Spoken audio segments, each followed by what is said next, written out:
Hey, welcome back. So, we should probably talk about the big trade for this week's video. Robbie Anderson, what about... Nah, I'm kidding. We're going to talk about the CMC trade. Do you have the time to listen to me grind? Take down the film watchers and nerds all at once. Alright. So, Christian McCaffrey is now a San Francisco 49er. Just like the least fun thing to be. You can't be a lion or a bear. You gotta be a... Is he gonna put up 29 points per game like he did in 2019? Is San Francisco actually a worse landing spot because it's only thrown to any running back to the tune of about a 5% target share? Let's see. Start from the top and we'll work backwards, right? 2019, Carolina.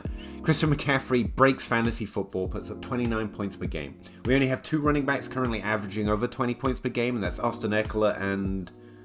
I want to say Saquon Barkley. Nick Chubb and Christian McCaffrey are right behind him at like 19.7 and 19.8 points per game. Did all that without looking it up. Yeah. Thought it was just a hat rack, didn't you? You should wear a hat, though. Yeah.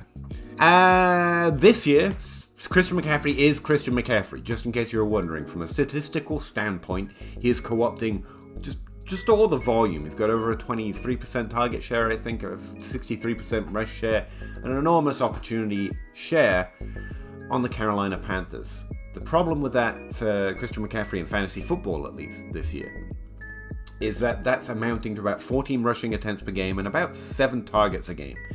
In 2019, he was averaging about 17 rushing attempts per game, I want to say, and pretty close to 9 targets a game. I looked this up earlier, and that's my memory of it. Check the sheet just in case.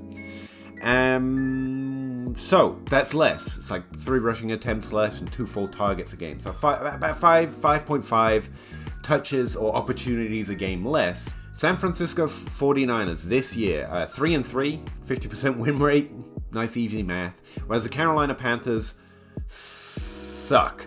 What are they compared to Carolina this year in terms of just volume? If running back is volume, let's keep it simple.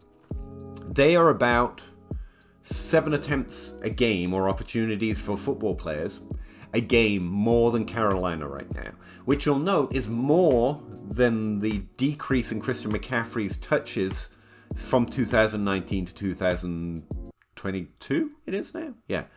So it'd be easy to say, well, the touches are available there. And they are, and there are more. But that's not to say that it's going to elevate up to like the 63 attempt per game that Carolina was in 2019. So this is complex, so try to stick with me here. If a team has different players on it, different things will happen. That's it. That's a high intellect stance I have for you. And the reason that I don't worry about that target share is because none of them were Christian McCaffrey or Alvin Kamara. Like, this one's dead. It's like a vacated target take on trades. I don't know where it comes from, but I have no fear. And with Christian McCaffrey, the team might be successful. The whole attempts could come down and it still be overall positive for Christian McCaffrey. If he succeeds in that offense will improve because there's another player performing well above expectation. And I'm pretty confident Christian McCaffrey can do that relative to the running back position. So right now, Carolina gets to the red zone or has a pass attempt or rushing attempt half the amount of times that the San Francisco 49ers do. You add Christian McCaffrey to the San Francisco 49ers, I think they get to the red zone more often than they're already doing. In the red zone, the San Francisco 49ers have been running it, and that's defined between the 20 and the 1 yard line, about 51% of the time, if I remember right, 51-52. Carolina has been running the ball inside that area of the field around 32% of the time. So they're even running more often when they get into the red zone. Carolina, Christian McCaffrey has like a 40% red zone opportunity share. That's probably going to come down when he goes to a better team and you've got Deebo and Ayuk. But they're getting to the red zone more often. So while it will be diluted, he will still likely occupy a larger than average share on a team that's going to the red zone more often. and he will be more successful on those attempts, I imagine, than your average running back. So that's also positive. While it doesn't necessarily equate to the 2019 ceiling, it easily could. And I definitely don't think it's a downgrade in terms of overall team success or potential volume or his potential fantasy output. Also, as we get towards the second half of the season, and this is a season-long trend for the NFL for a very long time, and especially in the era of running backs or rushing the ball being a less of a part of the NFL offense in general, as it gets colder, NFL teams do run more. It's not a narrative. Rushing production becomes more prevalent towards the second half of the season, which is why even though we only have 2 running backs over 20 points per game right now, we're still on pace to have at least 4, which we typically do, over 20 points per game. Christian McCaffrey and Nick Chubb are already knocking on that door, and I imagine Christian McCaffrey is definitely going to get over it. I don't have to expect 29 points per game and to break fantasy football again, but it's always in Christian McCaffrey's range of outcomes, and going to the San Francisco 49ers makes it more likely.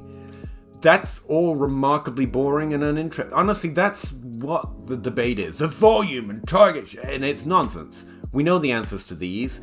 There is an angle on taking the underside because there is a chance that it doesn't transfer. Maybe there's something in the way that they rush the ball in San Francisco 49ers that doesn't mesh well with his skill set. Something that you would know from watching the game and running plays and knowing playbooks that I, to be clear, if I haven't made this abundantly clear, have no knowledge of and do not play fantasy football with a knowledge of it.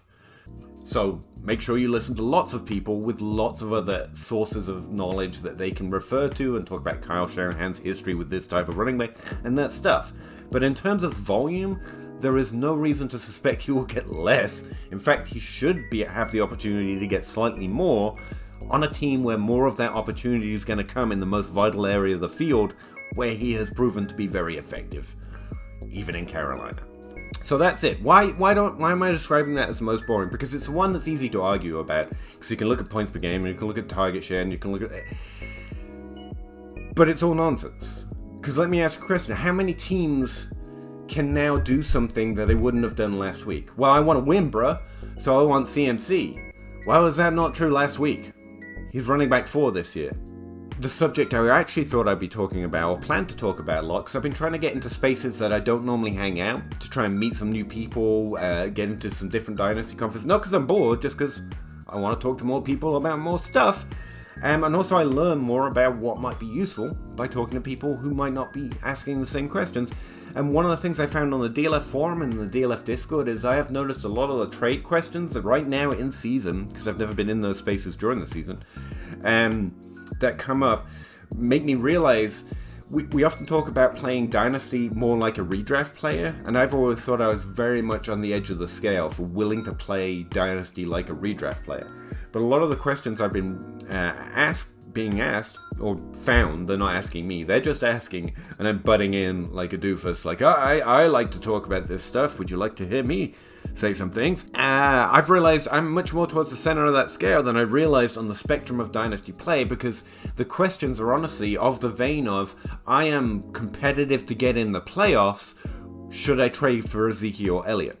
And I don't think that's the best way to play Dynasty broad scale. In your leagues, every way is possible. You've got to play within the market that is your league. But running back should be, and this is something Zach and Russ said on the Dynasty Grind the last 2 weeks, and I've really added it to my list of things to keep in mind, is to running back is the last thing you want to add. Kind of like what they say about the quarterback position in the NFL. Build the team, bring the quarterback into a good situation. Although the Bills directly built the opposite way around and one of the most dominant teams in football right now. So there are all sorts of different ways of playing, like with Dynasty.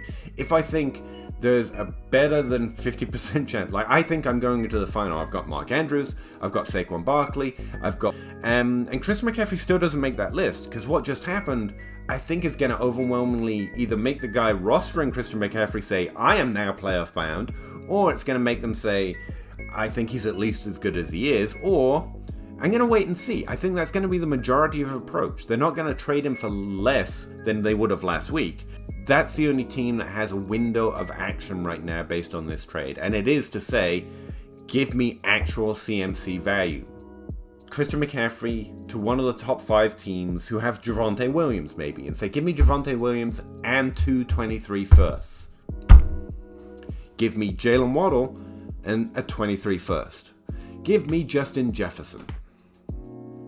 That's the tier of value that Christian McCaffrey, it was kind of in, but you're not getting it last week. And if you're rostering Christian McCaffrey and are not likely to win, or less likely to win, and you're playing Dynasty, it makes sense to try to get that out of him. Yeah. That's it. Should you trade for Christian McCaffrey? Yes.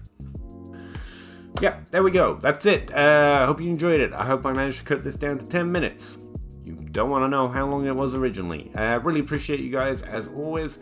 And yeah, like, subscribe, leave a comment. Tell me how wrong I am about Christian McCaffrey. I don't know. I just like to talk to you all. Appreciate you. Thanks very much, and see you next week. Hey, thanks for checking out another video. If you could like, subscribe, comment, that'd all be great. But also check out the rest of the channels, or follow my Patreon link to see what I'm up to over there. And the Linktree link, I guess, is going to take you to easy access to my podcast, the articles I'm writing over there at DLF, as well as most of the other things I'm up to. I'd really appreciate it. Thanks very much.